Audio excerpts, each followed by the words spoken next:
Bonjour et bienvenue dans La Petite Voix continue, un épisode pour prolonger la discussion avec mon dernier invité. Quitte à passer un moment avec des thérapeutes en les interrogeant sur leur parcours et leur métier, autant en profiter pour leur demander aussi des conseils pratiques pour vivre heureux et bien dans notre peau. Dans ce court échange, publié une semaine après l'entretien, j'interroge mon invité sur une problématique concrète par rapport au bien-être ou au développement personnel. Pour ne rater aucun épisode, pensez à vous abonner sur votre plateforme de podcast favorite. Je compte aussi sur vous pour laisser des étoiles, des bonnes notes et des commentaires. Ça aide vraiment à faire découvrir La Petite Voix à d'autres personnes. Allez, La Petite Voix continue, c'est parti!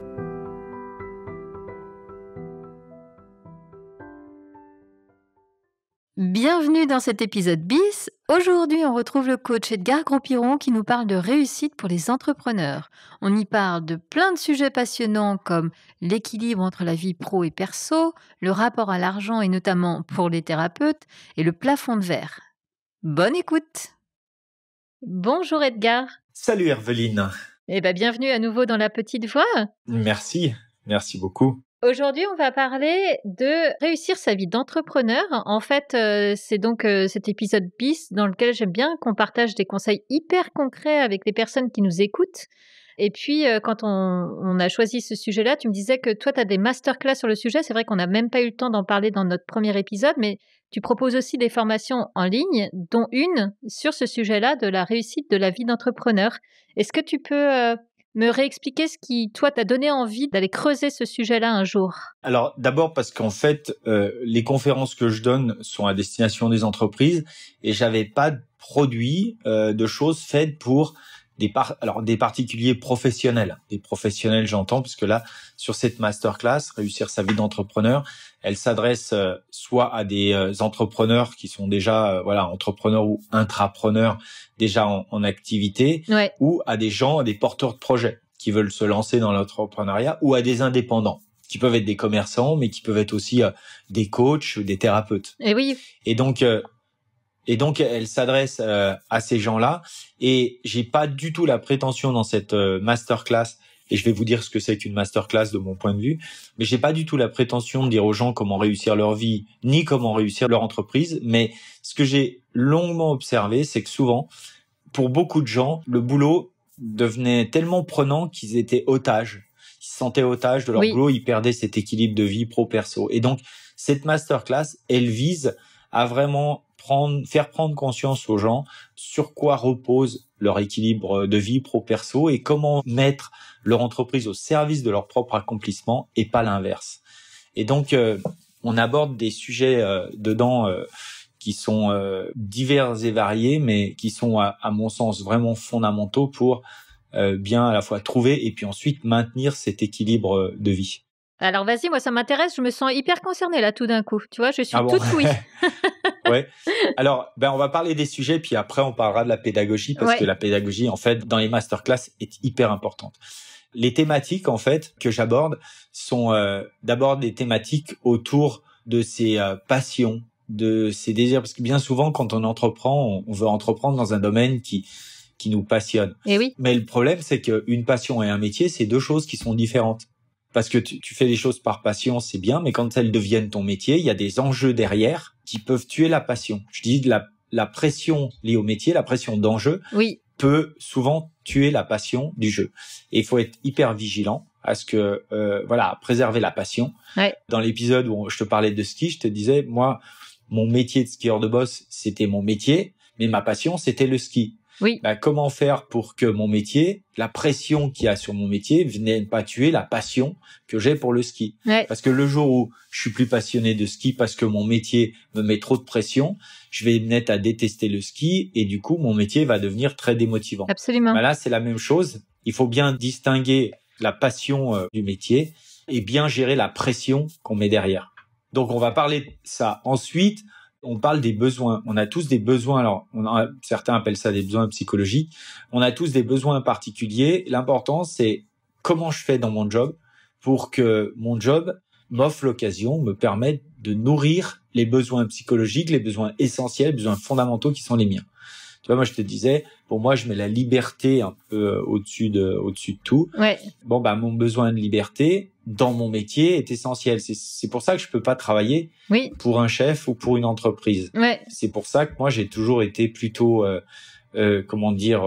attaché à entreprendre, parce que pour moi, la liberté prend le dessus sur la sécurité de l'emploi ou du salaire, etc. Donc là encore, il faut bien comprendre, et c'est ce qu'on amène les gens à faire, bien comprendre quels sont leurs besoins, Ok. et surtout à trouver des stratégies pour que dans l'exercice de leur job, ils arrivent à nourrir leurs besoins. Parce que si tu nourris plus tes besoins dans ton job, enfin si ton job que tu fais quand même 8-10 heures par jour ne te permet plus de nourrir tes besoins, tu vas t'étioler en fait. Ton énergie va baisser et tu vas finir par t'épuiser. Ouais. Donc tu peux pas réussir ta vie d'entrepreneur, sachant que c'est même pas 8 ou 10 heures par jour, parfois c'est 15. Oui. Si tu n'as plus d'énergie, parce qu'en fait, la manière dont tu fais ton job ne te permet plus de répondre à tes besoins. Oui. Là-dedans, on rentre un peu sur les différents besoins, et puis on amène les gens à les identifier, etc. Et puis le dernier, il y a encore un sujet là sur cette première partie de la masterclass. On parle beaucoup de valeurs. Ouais. Et on amène les gens à repositionner leurs valeurs au centre aussi de leur façon d'être et d'agir. Et ça, c'est génial parce que ça recentre les gens. Tu vois, les besoins et les valeurs recentrent les gens sur ce qui est important pour eux. Donc c'est là où, par exemple, tu évoquais l'équilibre entre la vie perso et la vie pro. Tu vois, si la vie perso est importante, ne pas se laisser manger, etc. C'est ça? Oui, c'est ça. Alors, les valeurs, elles peuvent être, est-ce que c'est des valeurs de pouvoir? Est-ce que c'est des valeurs familiales? Est-ce que c'est des valeurs d'argent? Est-ce que c'est des valeurs... Voilà, il y a tout un tas de valeurs et on amène les gens à identifier les valeurs qui leur sont propres, qui leur sont chères, importantes. Et ensuite, on les amène à, déterminer les principes et les règles du jeu qu'ils mettent derrière. En fait, c'est une manière de mieux se comprendre et mieux s'affirmer aussi par rapport à, si c'est, je sais pas, un jeune qui crée une start-up, il va faire rentrer des actionnaires. Parfois, il faut qu'il sache dire non. Oui. Il va falloir qu'il puisse s'affirmer Ouais. dans son job. Ouais. Voilà, c'est un exemple. Il y en a plein et c'est un exemple. On a tous besoin de s'affirmer pour, comme j'aime bien dire, prendre sa place, rien que sa place, mais toute sa place. Ouais. Ouais. Dans sa vie et dans son job. Mais c'est déjà un sacré Donc challenge, ouais. Voilà, c'est une première partie de la masterclass qui dure 3 semaines. Ok. Et dans ces 3 semaines, voilà, on va bosser sur ces sujets. L'idée, c'est remettre les fondamentaux au cœur de sa vie. D'accord. Après, je considère qu'on peut pas réussir sa vie d'entrepreneur si on lève pas certaines résistances. Tu penses à quoi, par exemple? Alors, je pense à 2 choses essentielles. La première, c'est sa relation à l'argent. Ouais. On a tous une relation très particulière à l'argent. Ouais. Et quand on entreprend, on est confronté au sujet de l'argent en permanence. Absolument. Pour te donner quelques exemples un peu caricaturaux, tu as des gens qui savent très bien gagner de l'argent, ouais. mais savent pas l'épargner ou savent pas le gérer. Oui. Il y a des gens qui savent très bien gérer l'argent, mais ils savent pas le gagner. Tu as des gens pour qui l'argent est source de conflit, parce que dans leur éducation, ils ont eu, par exemple, des parents se disputer au sujet de l'argent. Ouais. Donc, tu assimiles l'argent au conflit. Il y en a d'autres pour qui l'argent est synonyme de liberté ou d'autonomie. Il y en a pour qui l'argent est un moyen de briller, un moyen d'exister, tu vois. Bon, en fait, tout ça fait que on a tous une relation particulière à l'argent qui détermine beaucoup de choses dans nos motivations, etc. Mais on a très très peu conscience de notre relation à l'argent. Et l'idée, c'est d'amener les gens à clarifier et pacifier la relation qu'ils ont à l'argent. Ok. Il y en a pour qui, par exemple, c'est très difficile. Alors, tu vois, je m'adresse à des coachs, par exemple. Ouais, j'allais te parler parce que là, je sais que t'as des coachs. Ouais. Il y en a pour qui, tu vois, ils n'osent pas se vendre. Ils n'aiment pas se vendre parce que, si tu veux, ils ont du mal à faire un lien entre leur propre valeur, tu vois, la valeur qui se donne à eux et la valeur de l'argent. Je trouve que chez les thérapeutes que je côtoie, effectivement, le rapport à l'argent et à l'abondance, c'est un vrai sujet. Et tu sais, c'est comme si quand on apporte du bien-être aux gens, quel que soit l'outil qu'on utilise et l'approche, mais il y a presque un truc un peu sale à en gagner de l'argent, alors qu'en fait, Oui, ça me semble OK, quoi. à toi, mais À moi, oui, à d'autres mais personnes, c'est voilà. amusant. Mais Ce à que je toi trouve parce que amusant, c'est de retrouver ça quasiment de manière automatique chez des thérapeutes. Je ne veux pas faire une généralité, mais disons que c'est un sujet qui revient régulièrement. Tu sais, de ne pas faire mmh, payer quand tu te lances parce que finalement, je ne sais pas. Enfin, il y a vraiment une timidité presque avec l'argent. ouais, ouais, il y a une inhibition. C'est ça. L'argent peut t'inhiber, mais c'est pas l'argent qui t'inhibe, c'est toi. Tu considères que tu ne vaux pas, tu vois, le prix de ta séance. Ouais. Bah, c'est Tu vois? intéressant quand ça vient de thérapeute, ouais. Ouais, ouais. Ah ben, ouais, ouais, mais enfin, moi, j'ai fait des formations en coaching, j'ai jamais eu de formation particulière sur l'argent. Tu vois, sur la relation, sur le rapport à l'argent. Pourtant, Il a fallu que j'aille voir Christian Junot, qui est un spécialiste du il est rapport à génial. Il est l'argent. en Suisse, lui, hein, c'est Ah, il est ça? super, ouais, ouais, ouais. Il est hyper intéressant. Et voilà, et je suis allé voir Christian et je commençais à me former avec lui parce que je trouve que ce sujet, il est essentiel. Oui. Dans la vie d'un entrepreneur, il est essentiel parce que de l'argent, tu as des gens qui rentrent sous stress alors qu'ils ont énormément d'argent, puis tu en as d'autres, tu vois, qui... Là, j'ai l'exemple de quelqu'un qui dit, moi, quand j'aurais fait tel chiffre d'affaires, je serais serein, je pourrais réellement commencer à, voilà, à m'amuser dans mon job. Tu vois, c'est bien que la Ah, personne, elle éprouve, enfin, il y a un manque, enfin, il y a un palier, si tu veux, oui. en dessous duquel il est inconfortable avec l'argent. Tu Oui, vois, absolument. avec l'argent et potentiellement l'abondance, avec la notion de richesse aussi, Ouais. parce qu'on parle beaucoup de richesse. De quoi êtes-vous riche? Tu vois. D'ailleurs, cet épisode de cette masterclass s'appelle Apprendre à être riche. Ah, Est-ce que ouais, c'est les un vrai gens sont sujet. riches? Est-ce que les gens sont riches uniquement de leur argent, de leur compte en banque? Ouais, c'est une vaste question. Vous avez 3 heures Mais et oui, vous nous rendez la copie dans 3 heures. Ben ouais, mais voilà. c'est vraiment, c'est hyper intéressant. Et quand je t'écoute, je me dis que, tu vois, Christian Junot, c'est quelqu'un que j'aimerais peut-être recevoir dans la petite voix pour évoquer ça, notre rapport à l'argent et à quel point ça renvoie à qui on est profondément, quoi. Oui, et il te le dira, mais toutes les limites que tu te mets par rapport à l'argent, toutes les inhibitions que tu peux avoir par rapport à l'argent, Ouais, c'est assez incroyable. oui, Par exemple, il voit des gens qui cherchent le bonheur, mais qui ont des fortunes colossales et qui sont toujours en insécurité, qui sont dans des conflits de famille parce qu'ils doivent se partager un patrimoine. Ils ont tous largement assez pour vivre, mais il y a une insécurité permanente liée à l'argent qui fait qu'ils s'entretueraient pour essayer d'en prendre le plus possible aux autres, alors qu'ils ont largement pour vivre. c'est fou, hein, ce à quoi renvoie Ouais. l'argent et toutes ces problématiques. Donc ça fait partie des choses que tu évoques